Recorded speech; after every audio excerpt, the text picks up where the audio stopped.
Bismillah. Assalamualaikum warahmatullahi wabarakatuh. Alhamdulillah wassalatu wassalamu ala rasulillahi wa ba'du.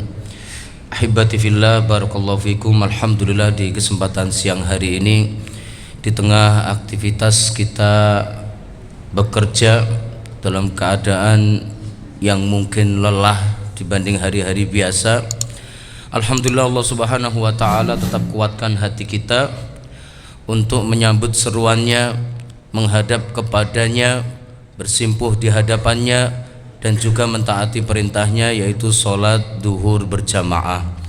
Mudah-mudahan pahala kita semakin melimpah, apa yang kita dapatkan menjadi penyelamat dunia dan juga di akhirat. Amin ya rabbal alamin. Jemaah sekalian yang dirahmati Allah, bulan Ramadan sudah semakin berkurang durasinya. Maka dari itu marilah kita tambah porsi amal kita. Al-Imam Ibnu Rajab Al-Hambali, beliau menyampaikan, ayyuhan nas inna syahrakum qad akhadha yankusu fazidu fil amal. Hai manusia sekalian, durasi Ramadan kalian sudah semakin berkurang, sisanya tinggal sedikit. Maka pastikan kalian tambahi jumlah amal kalian, sebab kesempatan beramal kalian seistimewa hari ini tidaklah banyak. Maka dari itulah jemaah sekalian yang dirahmati Allah, tidak ada hal yang istimewa dari Ramadan ini kecuali amal solehnya.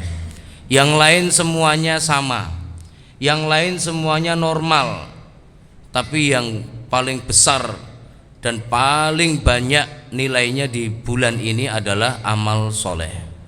Maka orang yang tidak beramal di bulan Ramadan ya nggak dapat apa-apa, ya paling dapat THR lah, begitu ya. Tapi kalau untuk keutamaan nggak dapat, karena tidak ada satupun yang nilainya lebih dari Ramadan ini kecuali amal.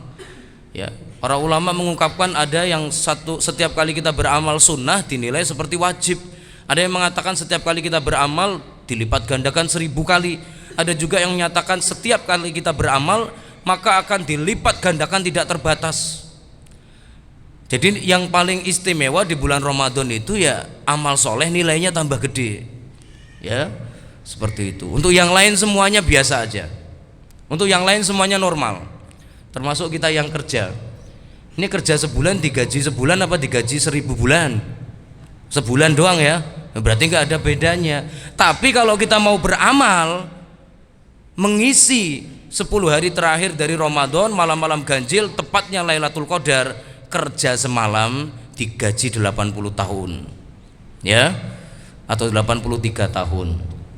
Karena ada satu malam yang apabila kita gunakan untuk beramal soleh, nilainya adalah lebih baik daripada orang beramal selama 1000 bulan. Nah, ikhwati fillah barakallahu fikum, maka dari itulah di bulan Ramadan ini mari bersama-sama kita ambil manfaat dan juga ambil barokahnya lewat amal soleh. Karena kita nggak akan dapat apapun kalau tidak beramal di bulan Ramadan ini. Nah, tapi yang jadi masalah adalah sekarang kenapa ya kita ini sudah tahu banyak hal, bisa melakukan banyak hal, ada kesempatan untuk melakukan banyak hal, tapi banyak manusia yang mengalami kesulitan beramal soleh. Sekedar baca qul huwallahu ahad sebelum tidur itu dikasih pahala dikasih pahala 1/3 atau 10 juz Quran, itu aja jarang yang mampu. Rata-rata kalau sudah naruh kepala langsung merem.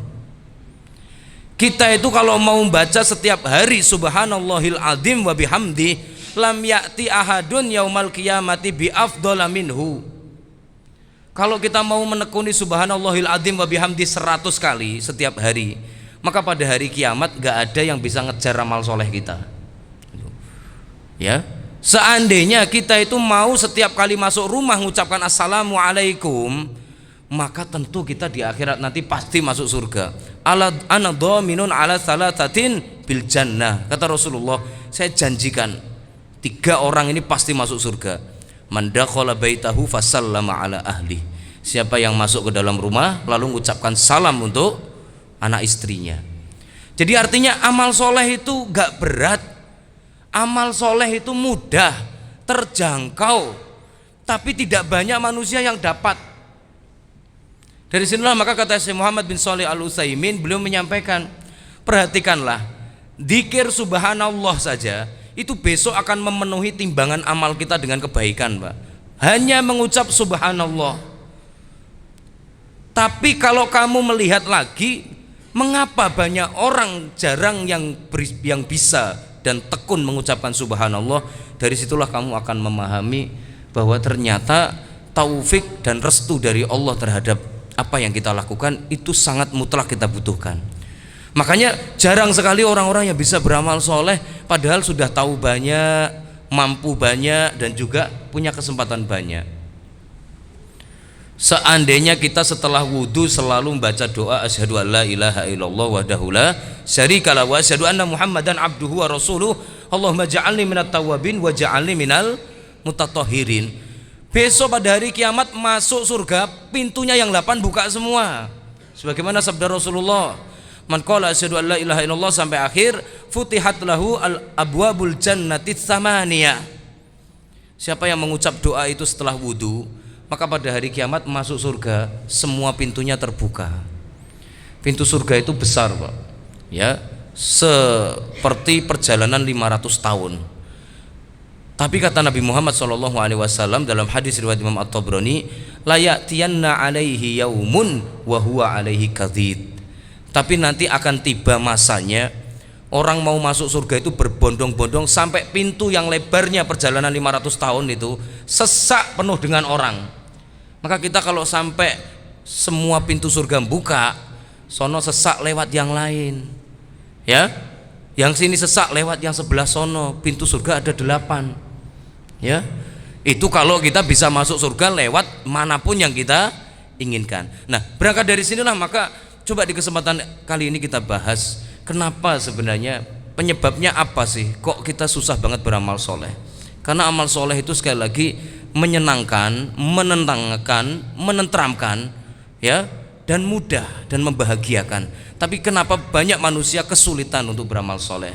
Al-Imam Ibnu Qayyim Al-Jauziyah membahas hal ini di dalam kitab beliau Ad-Da' wa Dawa, penyakit dan obatnya. Karena memang susah beramal soleh itu penyakit, ya, itu penyakit yang menjangkiti manusia. Sebab masya Allah luar biasa fenomena orang beramal soleh di dunia ini. Kadang saya perhatikan, Pak, kalau adzan subuh, Pak, itu yang datang ke masjid itu kakek-kakek yang badannya udah bongkok, jalannya udah enggak lagi tegap, itu kuat berangkat ke masjid. Sedangkan pemuda-pemuda yang rajin nge-gym, ya, pemuda-pemuda yang badannya kekar berotot, itu dengar adzan begitu sepertinya lagi ngangkat beban 1000 ton begitu, ya, enggak kuat bangun. Lah kok bisa kakek-kakek yang tenaganya tinggal separuh nyawa ini loh, Pak, bisa mengalahkan pemuda yang masih powerful? Kenapa ini berarti? Ini kan ada masalah, ini ada penyakit yang perlu diobati. Maka kita harus perlu tahu dulu penyakitnya apa, insya Allah obatnya tepat, nanti kita jadi semangat beramal soleh, mudah beramal soleh, ringan beramal soleh. Jemaah sekalian yang dirahmati Allah, yang pertama, kenapa kita ini susah beramal soleh atau kita mengalami kesulitan beramal soleh? Yang pertama karena kita malas ngaji, nggak mau ikut pengajian, akhirnya info seputar amal soleh dia nggak dapat. Makanya dia bingung cara masuk surga itu seakan-akan susah, sulit, berat. Padahal cara masuk surga itu gampang. Makanya maulah ngaji, nyari ilmu biar jalan ke surga makin banyak terbuka. Kalau kita jahil, maka seakan-akan masuk surga itu susah, berat. Apalagi kita yang ngerasa udah banyak dosa, kayaknya surga itu udah semakin jauh begitu, ya. Surga itu kayak mustahil banget begitu, orang kayak saya mah nggak ada potongan-potongan surganya begitu, ya. Padahal kalau kita mau ngaji, kita akan semakin dapat banyak sekali literasi-literasi seputar jalan ke surga. Dari situlah kita akan mendapat kemudahan. Kata Ibnu Qayyim Al-Jauziyah dalam Thariqul Hijratain, at-turuqu ilal jannati ka'adadi anfasil ibad. Jalan ke surga itu tuh sebanyak hembusan nafas kita, Pak. Saking banyaknya, Pak. Tapi kalau kita nggak pernah ngaji, ya nggak tahu jalan surga itu sebanyak itu tuh dikira bukan surga, begitu ya. Ibaratnya gini lah, seringan-ringannya nih, ibu-ibu misalkan, ibu-ibu mikir kalau mau masuk surga itu Senin Kemis ditambah sama Qiyamul Lail tiap malam gitu ya. Loh, salah ternyata. Ibu-ibu mau masuk surga dengan jalan yang paling mulus, itu cukup hanya setiap hari senyum sama suami, nyediakan kopi aja, itu sudah cukup untuk beramal soleh dan jadi ya pemberat timbangannya pada hari kiamat. Sebagaimana hadis Rasulullah ya, ketika menjawab pertanyaan Asma bintu Yazid ya, ketika dia menanyakan tentang amal soleh begitu, nah kamu nyuciin baju, masakin suami, ngurusin anak dan suamimu, itu udah lebih afdol ketimbang amal soleh yang dikerjakan laki-laki apapun. Kebayang nggak? Perempuan sampai mikir bangun malam, paginya ngantuk ya, bad mood dan lain sebagainya gitu ya. Padahal andai dia tahu jalan surga sesederhana itu kan ya enteng. Makanya kata Nabi Muhammad, man salaka thoriqan yaltamisu fihi ilman sahalallahu lahu bihi thoriqan ilal jannah. Orang yang mau nyari ilmu akan dipermudah jalannya masuk surga. Syaratnya mau ngaji, begitu ya. Dengan kita punya banyak sekali referensi amal soleh, nanti enak, Pak. Kita kalau mau beramal itu pilih yang paling aman, nyaman dan sesuai keadaan. Imam Syafi'i itu beberapa kali ditegur, kamu kok nggak sholat malam begitu ya.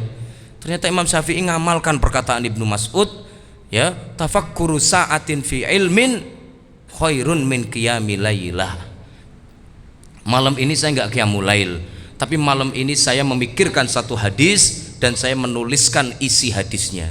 Saya mendengar dari Ibnu Mas'ud, ya maksudnya riwayat yang panjang, disingkat aja dari Ibnu Mas'ud, bahwa siapa yang memikirkan ilmu sesaat saja itu lebih utama daripada sholat qiyamul lail. Mikirin hadis itu lebih utama ketimbang sholat qiyamul lail. Kebayang ya? Kita kalau nggak tahu jalan surga ini kayaknya jalan formalnya berat semua, Pak. Ya. Tapi kalau kita tahu jalan surga itu ringan, jalan surga itu mudah. Bahkan kata Ibnu Jauzi dalam Shaidul Khatir, mahrul jannati rohis. Ya. Jadi mahar untuk melamar surga itu murah meriah. Hanya perlu lisanmu yang mau gerak-gerak berzikir sama hati yang ikhlas. Udah masuk surga kamu nanti. Ya. Ya, cuma yang jadi masalah ini ya referensi kita kurang. Makanya maulah untuk ngaji, cari, silahkan dengerin pengajian ustadz siapa aja bebas, Pak. Karena bagi kita yang penting ini adalah kebenarannya. Ya, kalau figur bisa salah bisa benar begitu ya.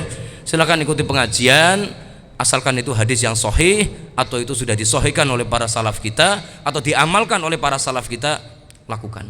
Insya Allah itu semuanya akan memudahkan kita untuk beramal soleh. Ya. Kita mau kita bangun tidur kalau nggak punya referensi amal soleh bingung, bengong akhirnya, ngantuk tidur lagi kan begitu ya. Lah bingung mau ngapain kita ini orang bangun tidur, padahal kalau kita tahu ternyata orang bangun tidur itu dapat kesempatan emas, doa mustajab.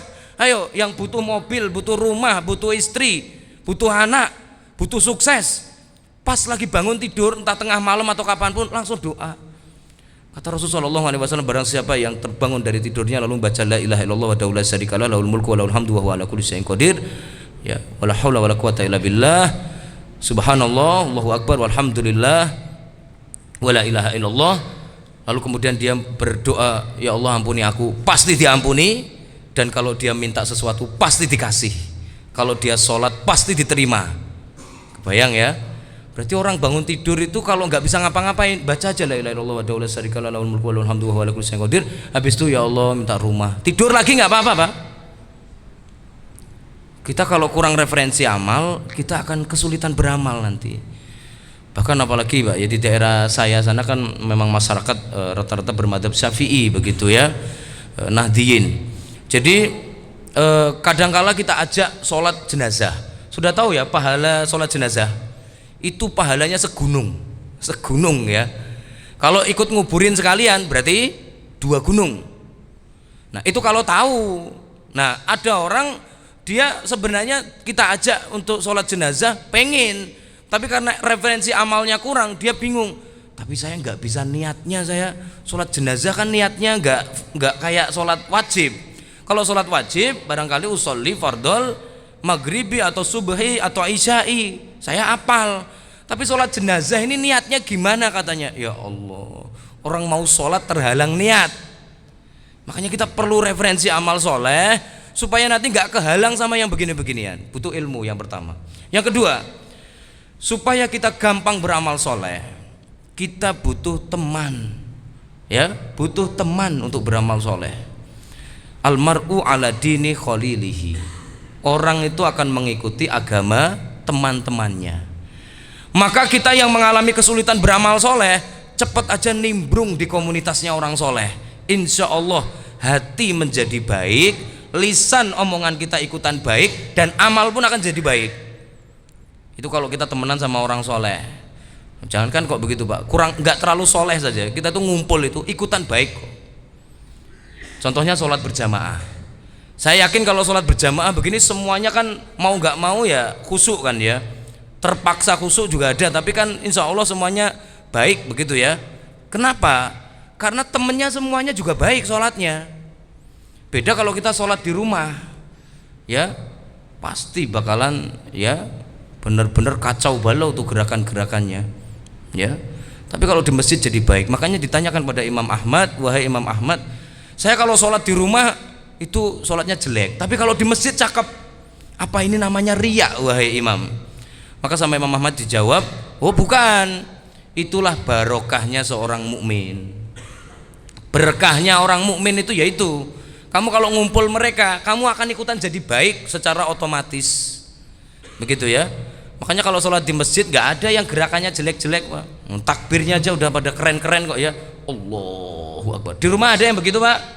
Enggak, langsung serak Allahu Akbar, begitu kan ya. Karena memang kita di sono nggak ada teman soleh.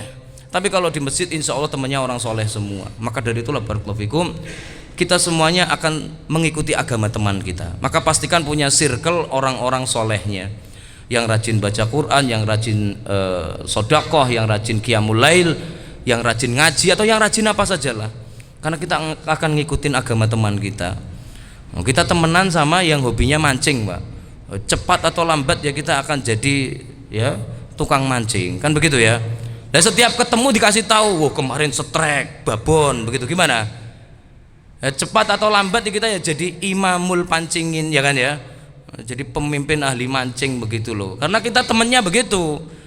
Ya, pokoknya circle itu mempengaruhi ibadah. Maka pastikan kita jangan sampai circle kita nggak baik semua. Tolong adalah yang baik-baik begitu. Ya. Kita kalau dikontak HP kita itu kok namanya Imamus Sholihin, ya. Khairul Muttaqin. Kalau nama-namanya aja udah kelihatan nama orang soleh, Pak. Insya Allah HP kita pun HP yang soleh, begitu ya.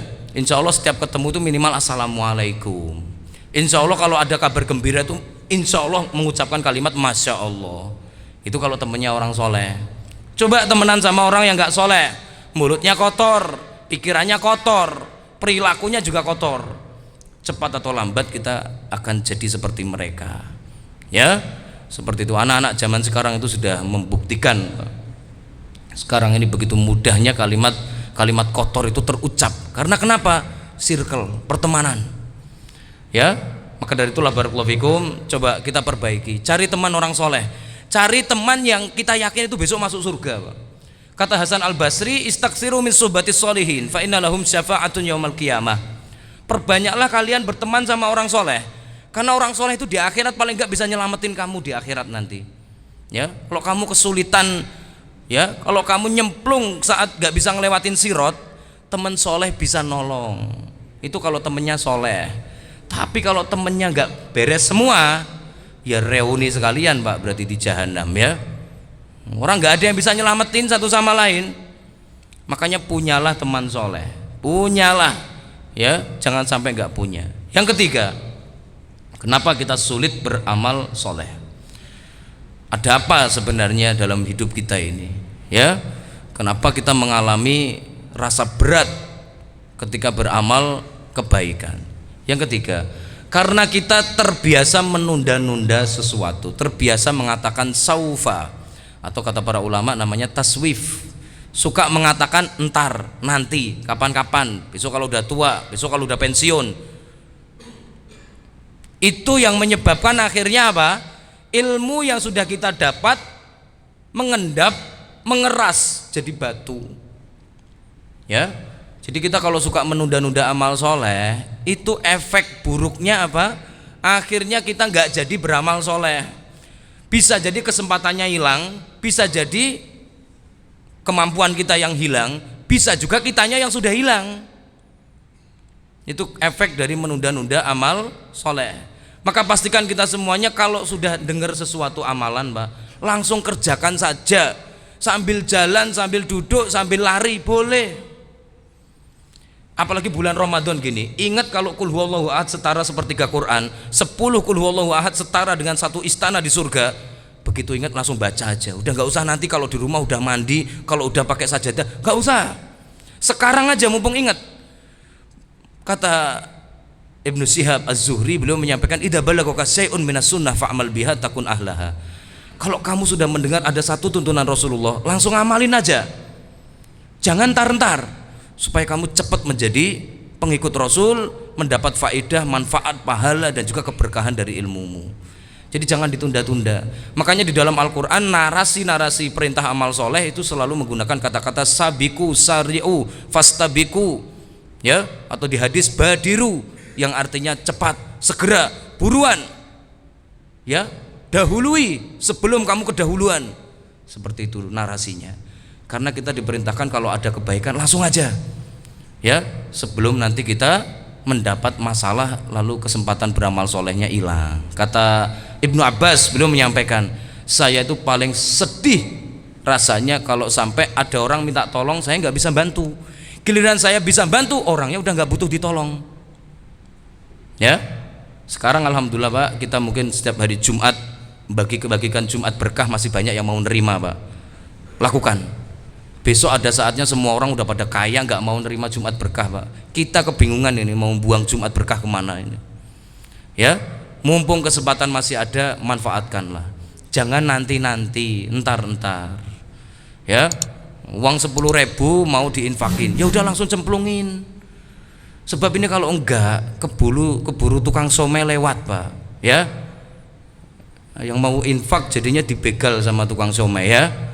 Yang aslinya jadi pahala berubah jadi kotoran. Maka jangan menunda-nunda. Ya, pengen berbuat apa? Silahkan secepatnya saja. Jangan ntar-ntar nanti-nanti. Ingat apa di bulan Ramadan ini? Oh, solawat itu satu kali setara 10 kebaikan. Baca aja solawat. Allahumma sholli wa sallim ala Muhammad. Kita misalkan teringat lagi amal-amalan. Siapa yang baca subhanallah wa bihamdi 100 kali, semua dosanya diampuni walaupun sebanyak buih di lautan. Ya udah, subhanallah bihamdi, subhanallah bihamdi. Begitu. Itu cara kita ngakalin. Jangan sampai udah tahu banyak hal tapi nggak ada yang diamalin. Itu akibatnya apa nanti? Akibatnya kita, ya, hatinya keras. Dinasehatin jadi susah. Kalau dinasehatin cuman ngomong gini doang, udah tahu. Begitu kan ya? Itu orang udah memang tahu tapi hatinya udah terlanjur keras. Makanya kalau ada orang ikut pengajian dengar sesuatu, udah pernah, begitu ya. Itu biasanya orangnya nggak ngamalin, Mbak. Makanya kalau diingetin begitu bawaannya begitu, hatinya keras. Ya, fatala alaihimul amad faqasat qulubuhum. Ya. Jadi ketika lama banget diperintah nggak dijalan-jalanin, lama-lama hatinya keras. Kalau udah keras nggak bisa diajak beramal soleh. Maka berhati-hati, jangan suka menunda-nunda. Nabi Muhammad menyampaikan apa? Iqtanim khamsan qabla khamsin. Manfaatkan 5 perkara yang kamu punya sebelum nanti datang 5 hal yang menghancurkannya. Hidupmu sebelum matimu, sehatmu sebelum sakitmu, waktu luangmu sebelum kamu sibuk, ya. Kemudian kayamu sebelum miskinmu, dan juga apa? Dan juga masa mudamu sebelum tuamu. Ya, ada saatnya kita ini udah nggak bisa beramal, Pak. Ya, ada saatnya kita tuh ngucap subhanallah aja itu nggak bisa, Pak. Maka sekarang mumpung masih bisa, ayo kita laksanakan. Kata Ibnu Umar, ida asbahta fala tantadiril masa wa ida amsaita fala tantadiris sobah. Kalau kamu udah di pagi hari jangan bilang tar sore. Kalau kamu di sore hari jangan bilang besok pagi.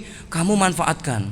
Kata Hasan Al Basri, ya, Ya Bani Adam, hei manusia, janganlah kalian semuanya mengatakan besok, karena yang kemarin sudah berlalu, hidupmu itu hari ini, dan besok belum pasti kamu entah sampai apa enggak. Maka jangan bilang besok-besok, lakukan aja sekarang apa yang kita ingat. Insya Allah kalau kita kebiasaan setiap tahun langsung dikerjakan, kita akan cepat mendapat keberkahan dan kebaikan. Yang keempat, kenapa kita sulit beramal soleh? Yaitu karena ada makanan haram yang menempel di diri kita. Hati-hati, pengaruh makanan haram dalam tubuh manusia itu memberatkan untuk beramal soleh. Bahan bakar untuk taat itu makanan halal. Maka siapa di antara kita yang dagingnya ada yang terbuat dari makanan haram, harta yang haram, maka akan mengalami kesulitan dan keberatan beramal soleh. Makanya kata Allah Subhanahu wa taala dalam surat Al-Mu'minun, ya ayyuhar rusul kulu minat thayyibat wa'malu sholiha. Hei para rasul, makanlah yang baik-baik, habis itu beramal solehlah. Sebab kalau kamu gak makan baik, kamu gak bakal sanggup beramal soleh. Makanya gak ada ceritanya koruptor sanggup ke soft awal, Pak. Ya, berani taruhan saya. Ada gak orang koruptor tapi soleh banget Ustaz, dia tuh selalu di soft awal? Gak bakalan sanggup kalau makanannya haram. Kita semuanya butuh makanan halal untuk menguatkan badan kita. Kata Rasul, kalau kita makannya halal, Pak, kafakum luqaimat, cukuplah kalian itu makan beberapa suap, itu kalau halal akan menegakkan punggung kalian untuk bisa beramal soleh. Maka dari itu silakan ya, kita bersihkan harta kita, Pak. Yang zakatnya wajib cepat keluarkan, yang dititipi harta anak yatim cepat salurkan. Ya, kalau ada harta-harta haram sodakohin, siapa tahu menjadi bersih dan akhirnya membuat kita semuanya sekeluarga ini jadi orang-orang yang mentaati Allah Subhanahu wa taala dengan mudah. Kemudian yang selanjutnya, kenapa kita sulit beramal soleh? Yaitu karena dosa. Kita malas istighfar, akhirnya dosa numpuk membelenggu diri kita. Kata Hasan Al-Basri ketika beliau ditanya, saya kenapa susah qiyamul lail padahal saya sehat walafiat kuat? Maka dijawab, qayyadat kadzunubuka, kamu sudah terbelenggu oleh dosamu. Bagaimana mungkin kamu sanggup berdiri sedangkan dosamu segede gunung?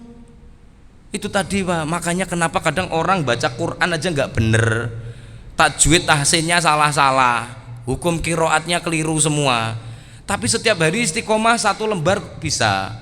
Nah kadangkala ada yang lulusan pesantren menguasai kiroat sab'ah, itu lebih seneng dengerin nyanyian, Pak, ketimbang baca Quran satu ayat aja nggak sempat kadang. Kok bisa yang satu pinter tapi nggak dapat, yang ini kurang pinter tapi dapat pahala? Karena yang satu hatinya lebih bersih ketimbang yang satunya. Makanya kata Utsman bin Affan, lau taharat qulubuna lama syabiat min kalami rabbina. Andai hati kita bersih dari dosa, maka kita ini baca Quran enteng, Pak, mudah. Tapi kalau banyak dosa, baru baca begini baris pertama masih normal, baris kedua udah mulai remang-remang, ya, baris ketiga udah gelap gulita begitu ya. Gak kuat sama Quran kita lama-lama, dosa kita terlalu banyak. Maka pastikan kita semuanya taubat, banyak-banyakin istighfar untuk meringankan beramal soleh. Ya, sholat taraweh kalau semua jamaahnya itu kok orang yang sudah bertaubat, Pak, insya Allah sholat taraweh sepanjang apapun tetap dinikmati, Pak. Tapi kalau sholat taraweh imam panjangan dikit udah ngomel, rewel, bawel itu ya, itu biasanya memang ahli maksiat ikutan sholat, ya begitu profilnya. Orang dosanya segede gunung diajak berdiri lama-lama, ya nggak bakal sanggup. Maka dari itulah kita banyak-banyakin tobat, minimal sehari istighfar 100 kali lah kalau kata Rasulullah, ya, supaya kita apa? Enteng beramal soleh. Banyak yang memberat-berati kita ini, ya. Kemudian yang terakhir, jamaah sekalian yang dirahmati Allah, kenapa kita sulit beramal soleh? Padahal kadang kita pengen loh beramal soleh, kadang kita pengen soleh loh, ya. Kadang dengar orang puasa Senin Kemis itu saya juga pengen. Kadang kita mendengar ada orang baca Quran sehari bisa 1 juz, pengen, tapi kok susah. Kenapa ini? Ya, penyebab yang terakhir adalah mungkin kita kena laknat. Kita sering didoakan jelek sama orang, akhirnya kita jauh dari kebaikan. Hati-hati, kita yang sering berbuat onar lalu didoakan jelek sama orang lain, itu salah satu dampaknya adalah kita akan jauh dari yang baik-baik. Mau tobat pun gak bakalan bisa. Fir'aun itu sebenarnya mau tobat itu, cuman kan nunggu kesempatan aja kata dia, ya. Makanya ketika mati Fir'aun syahadat loh ya. Sudah tahu ya di surat Yunus itu Fir'aun sebelum mati syahadat dia. Tapi sama Allah udah gak diterima. Fir'aun udah terlanjur kena laknat. Perilakunya selama ini, selama jadi pemimpin itu mengundang murka dari rakyat, lalu doakan jelek semua, Pak. Sehingga orangnya akhirnya jauh dari kebaikan. Padahal dia udah tahu, bahkan ketika ketemu Nabi Musa, Fir'aun itu sempat gemeter, Pak. Karena sudah tahu Nabi Musa itu benar. Qala laqad alimta ma anzala haula'i illa rabbus samawati wal ardi basair. Hei Fir'aun, ya, jangan macam-macam. Kamu udah tahu kan apa yang selama ini aku tunjukkan pada kalian itu bukan sihir, bukan sulap, asli dari Allah. Fir'aun tahu, tapi Fir'aun gak mau untuk bersahadat. Nah makanya hati-hati doa jelek itu, jangan suka bikin onar, ya. Saya lihat Pak ya, di tempat daerah sana, daerah Bekasi sana itu kan banyak orang suka buang sampah sembarangan Pak, ya.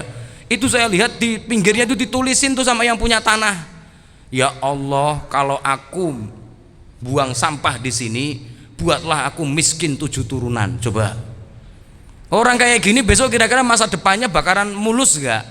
Ekonominya bakal lancar gak? Orang dia itu setiap kali buang dapat doa miskin 7 turunan, Pak. Itu juga yang di jalan-jalanan tuh yang biasa balapan liar, ya, ganggu jalan itu. Saya yakin gak mungkin kan ya, lihat ada anak gitu ugal-ugalan di jalan terus mendoakan, Masya Allah, mudah-mudahan sukses ya nak. Gak ada kan ya? Saya yakin doanya semuanya itu sepakat kita Pak, ya, mati kamu ntar ya, paling sepakat seperti itu. Gak mungkin dapat doa baik, padahal yang kita butuhkan itu doa baik Pak, biar kita dekat sama kebaikan.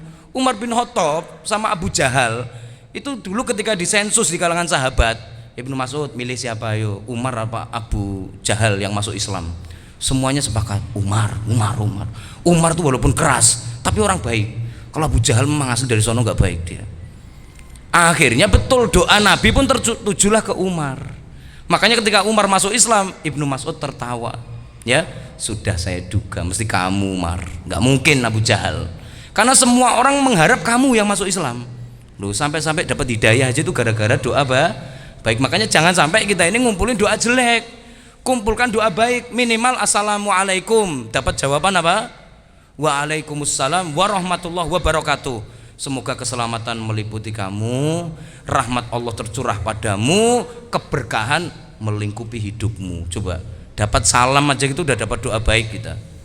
Apalagi kalau kita dapat doa jazakallahu khairan, lebih dahsyat lagi.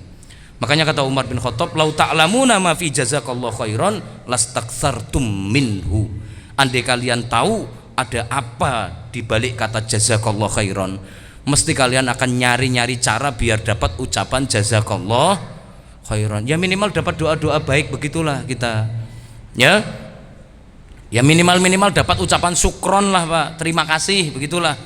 Ya, jangan sampai kita ngumpulin doa-doa jelek sehingga akhirnya menyulitkan hidup kita sendiri, menghalangi kita dari kebaikan. Wallahu a'lam bishawab. Mungkin itu tadi barangkali beberapa hal Pak yang bisa kita identifikasi sebagai penyebab sulitnya beramal soleh. Setelah kita tahu, ayo sekarang itu semuanya kita obatin. Insya Allah nanti kalau semua itu sudah nggak ada, amal soleh itu lancar Pak. Tilawah yang mudah, sholat malam ya betah, ya, dan insya Allah sodakoh pun jadi ringan. Itu kalau seandainya kita tidak memiliki penghalang-penghalang tersebut. Allahu a'lam bishawab. Jazakumullah khairan wa baraka fikum.